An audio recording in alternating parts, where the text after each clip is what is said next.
আসসালামু আলাইকুম রহমাতুল্লাহ। প্রিয় দর্শক, আজকের ভিডিওতে আলোচনা করব যে সকল আমল করলে আপনার কবর আলোকিত হবে, নূরে নূরান্বিত হবে, কবরের আযাব থেকে এবং জাহান্নামের আযাব থেকে মুক্তি পাবেন। বিচার দিবসে আপনার জন্য জান্নাতের ফয়সালা করা হবে ইনশাআল্লাহ। সুতরাং প্রিয় দর্শক, গুরুত্বপূর্ণ এই ভিডিওটি না টেনে সম্পূর্ণ দেখুন এবং উপকারী মনে হলে প্রিয়জনের কাছে শেয়ার করুন। আপনি যদি আমাদের চ্যানেলের নতুন দর্শক হয়ে থাকেন তাহলে চ্যানেলটি সাবস্ক্রাইব করে পাশের বেল আইকনটি অল নোটিফিকেশন করে রাখুন, যেন পরবর্তী ভিডিওগুলো সহজেই পেয়ে যান। দর্শক, ইসলাম ধর্মে বলা হয়েছে মানুষ মৃত্যুর পর কবরে প্রবেশ করলে তার কবর হয় জান্নাতের বাগানসমূহের একটি বাগান অথবা জাহান্নামের গর্তসমূহের একটি গর্ত। যারা আল্লাহ ও তার রাসূলের আনুগত্য করে, সৎ আমল করে, তাদের কবর আলোকিত হয়, প্রশস্ত হয় এবং সেখানে শান্তি নেমে আসে। আর যারা গুনাহগার তাদের জন্য কবর হয় কঠিন ও শাস্তির স্থান। কবরকে নুরানি করার জন্য কিছু গুরুত্বপূর্ণ আমল রয়েছে যেগুলো করলে মুমিনের কবর প্রশস্ত ও আলোকিত হয়। প্রিয় দর্শক, আমলগুলো সম্পর্কে আলোচনা করার আগে চলুন আমরা প্রথমে কবরের আযাব কত কঠিন এবং ভয়াবহ সে সম্পর্কে সামান্য আলোচনা করি। কবরের জীবন হলো আলমে বারজাখ বা অন্তর্বর্তীকালীন জীবন, যা মৃত্যুর পর শুরু হয় এবং কিয়ামতের দিন শেষ হবে। যারা পাপী ও অবাধ্য তাদের জন্য কবর হবে কঠিন শাস্তির স্থান, আর যারা ঈমানদার ও নেক আমলকারী তাদের জন্য কবর হবে জান্নাতের বাগান। তাদের কবরটি হবে ফুলের বাসর। কবরের শাস্তি অত্যন্ত ভয়ঙ্কর, যা কোরআন ও হাদিসের মাধ্যমে প্রমাণিত। যখন মৃত ব্যক্তিকে কবরে দেওয়া হয় তখন কবর তাকে চাপ দেয়। এটি ঈমানদারদের জন্য সামান্য সময়ের জন্য হয়, কিন্তু পাপীদের জন্য এটি ভয়ঙ্কর আযাব হয়ে যায়। অসৎ ব্যক্তিদের কবর হবে ভয়ঙ্কর অন্ধকারে নিমজ্জিত, যেখানে তারা একাকী থাকবে এবং কোনো ভালো কাজ তার জন্য কাজে আসবে না। পবিত্র কোরআনে আল্লাহ তাআলা বলেন, যারা অন্যায় কাজ করে তাদের জন্য কঠিন শাস্তি রয়েছে। অবিশ্বাসীদের কবর জাহান্নামের মতো হবে, যেখানে তারা অনবরত শাস্তি ভোগ করবে। কবরের মধ্যেই তারা জাহান্নামের শাস্তি অনুভব করবে। এ প্রসঙ্গে প্রিয় নবী হাদিসে বলেন, অবিশ্বাসীদের কবর জাহান্নামের গর্তসমূহের একটি গর্তে পরিণত হবে। হাদিসটি তিরমিজি শরীফে বর্ণিত হয়েছে। কবরে বিষাক্ত সাপ পাঠানো হবে, যা সারাদিন দংশন করতে থাকবে। হাদিসে এ প্রসঙ্গে প্রিয় নবী বলেন, যে ব্যক্তি ইচ্ছাকৃতভাবে নামাজ ছেড়ে দেয় তার কবরের মধ্যে একটি সাপ পাঠানো হবে, যা কিয়ামত পর্যন্ত দংশন করবে। নাউজুবিল্লাহ। হাদিসটি ইবনে হিব্বানে বর্ণিত হয়েছে। পাপী ব্যক্তিরা এত ভয়ঙ্কর শাস্তি ভোগ করবে যে তারা কিয়ামত পর্যন্ত চিৎকার করতে থাকবে। এ প্রসঙ্গে হাদিসে রয়েছে, নবীজি বলেছেন, যদি মানুষ কবরের আযাব শুনতে পারত তবে তারা অজ্ঞান হয়ে যেত। হাদিসটি বুখারী শরীফে বর্ণিত হয়েছে। প্রিয় দর্শক, আলোচনাগুলো শোনার পর বুঝতেই পারছেন আলমে বারজাখ অর্থাৎ কবরের জীবন কত কঠিন হতে পারে। তারপরও যদি আপনি এই সকল আমল করেন তাহলে হাদিসের ঘোষণা অনুযায়ী আপনার কবরটি হবে জান্নাতের বাগান। কবরে চিরসুখ নেমে আসবে। কবরটি হবে ফুলের বাসর। তাহলে চলুন কি সেই আমল, সেগুলো সম্পর্কে একটি একটি করে আলোচনা করি। 1 নম্বর, তাওহীদের উপর দৃঢ় থাকা। তাওহীদ বা আল্লাহর একত্ববাদ ইসলামের মূল ভিত্তি। এই তাওহীদ বা একত্ববাদ ছাড়া কেউ জান্নাতে যেতে পারবে না। তাওহীদ মানে হচ্ছে আল্লাহ তাআলা এক, একথা বিশ্বাস করা, আল্লাহ ছাড়া অন্য কাউকে উপাস্য মনে না করা, শিরক না করা এবং আল্লাহর উপর পূর্ণ আস্থা ও বিশ্বাস রাখা। পবিত্র কোরআনে আল্লাহ তাআলা বলেন, নিশ্চয়ই আল্লাহ তাকে ক্ষমা করবেন না যে ব্যক্তি তার সাথে অন্য কাউকে অংশীদার করেছে, আর যাকে ইচ্ছা তিনি ক্ষমা করবেন। সূরা আন-নিসা আয়াত 48। শিরক থেকে মুক্ত থাকলে এবং আল্লাহর একত্ববাদে বিশ্বাসী থাকলে কবর আলোকিত হবে ইনশাআল্লাহ। 2 নম্বর, 5 ওয়াক্ত নামাজ পড়া। দর্শক, নামাজ হলো মুমিনের জন্য সবচেয়ে গুরুত্বপূর্ণ ইবাদত। এটি সরাসরি আল্লাহ তাআলার সঙ্গে সম্পর্ক স্থাপন করে। নামাজ মানুষের জন্য কবরে রক্ষা কবচ হিসেবে কাজ করবে। হাদিসে প্রিয় নবী বলেন, নামাজ আমার চোখের শীতলতা। নাসাই শরীফ। যদি কেউ 5 ওয়াক্ত নামাজ পড়ে তাহলে তাদের কবর আলোকিত হবে এবং প্রশস্ত হবে। হাদিসে প্রিয় নবী বলেন, নামাজ মুমিনের জন্য কবরের নূর। মুসলিম শরীফ। নামাজ শুধু ইবাদত নয়, এটি মানুষকে ভালো চরিত্রের দিকে ধাবিত করে এবং পাপ কাজ থেকে বিরত রাখে। এ প্রসঙ্গে আল্লাহ তাআলা পবিত্র কোরআনে বলেন, নিশ্চয়ই নামাজ অশ্লীল ও মন্দ কাজ থেকে বিরত রাখে। সূরা আনকাবুত আয়াত 45।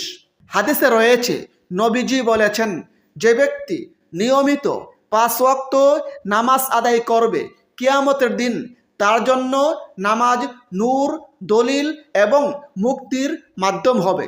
সুবহানাল্লাহ। এ প্রসঙ্গে হাদিসটি রয়েছে মুসলিম শরীফে।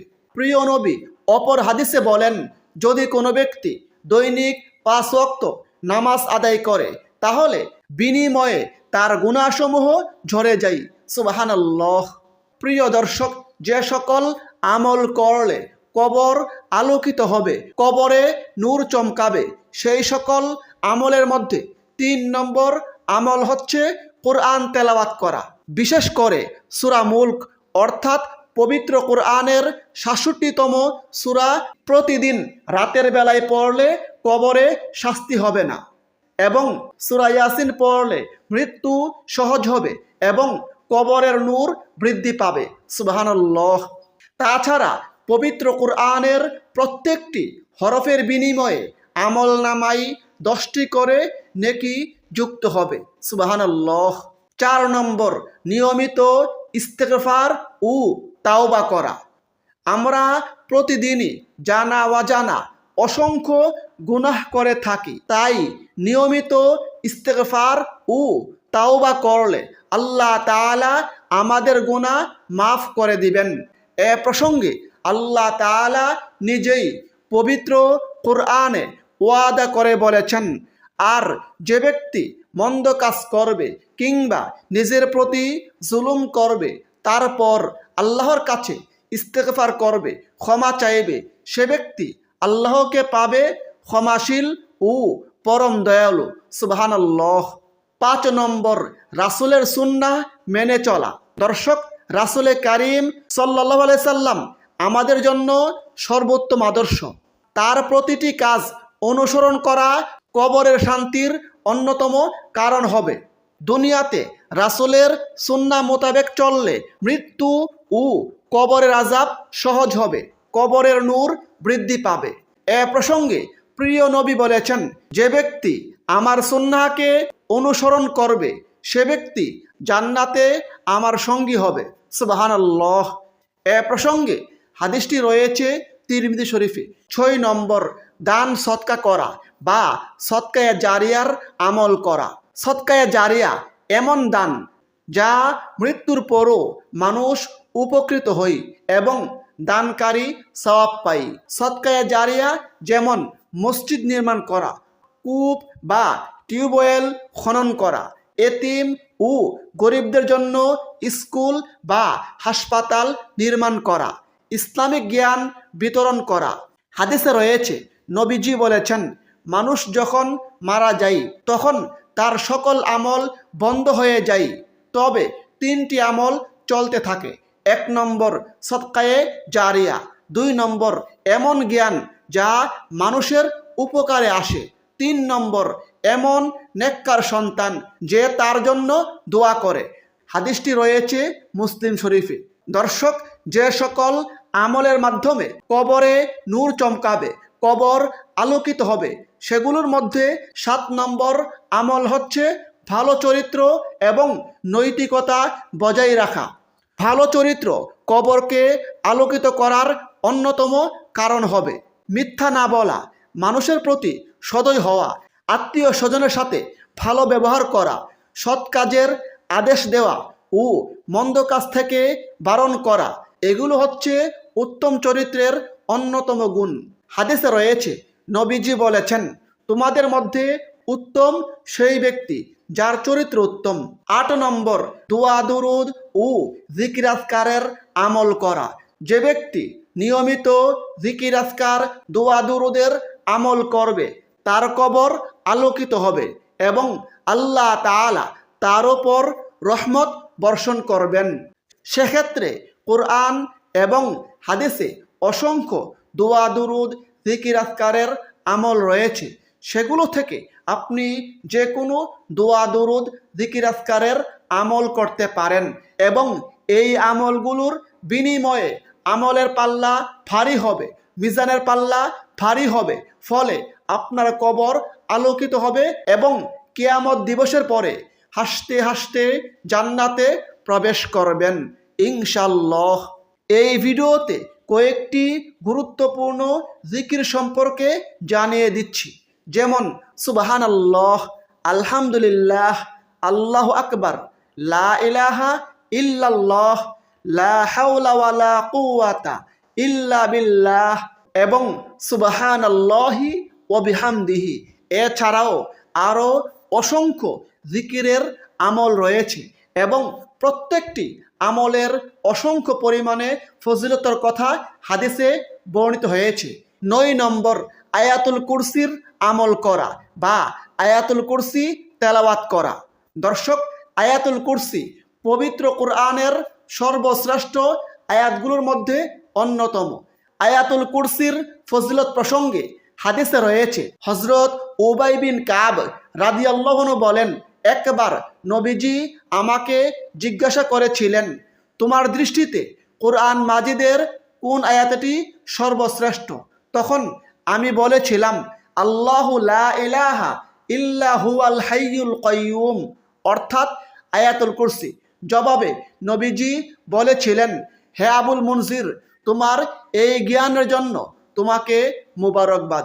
তাছাড়া আয়াতুল কুরসির ফজিলত প্রসঙ্গে হাদিসে রয়েছে, নবীজি বলেছেন, যদি কোনো ব্যক্তি দৈনিক 5 ওয়াক্ত ফরজ নামাজের পর আয়াতুল কুরসি পাঠ করে, তাহলে মৃত্যুর পর সে ব্যক্তি জান্নাতে প্রবেশ করবে। সুবহানাল্লাহ। তাছাড়া আয়াতুল কুরসি পড়ার বিনিময়ে, প্রত্যেকটি হরফের বিনিময়ে আমলনামায় 10টি করে নেকি যুক্ত হবে। সুবহানাল্লাহ। সুতরাং যারা নিয়মিত আয়াতুল কুরসির আমল করবে, তাদের কবরে নূর চমকাবে, তাদের কবরটি আলোকিত হবে ইনশাআল্লাহ। 10 নম্বর কবরের আযাব এবং জাহান্নামের শাস্তি থেকে বাঁচার দোয়া পড়া। সেক্ষেত্রে আপনি চাইলে এই দোয়াটিও পড়তে পারেন, আল্লাহুম্মা ইন্নী আউযু বিকা মিন আযাবিল কবরি ওয়া আযাবি জাহান্নামা। অর্থ, হে আল্লাহ, আমি আপনার কাছে কবরের শাস্তি ও জাহান্নামের শাস্তি থেকে আশ্রয় চাই।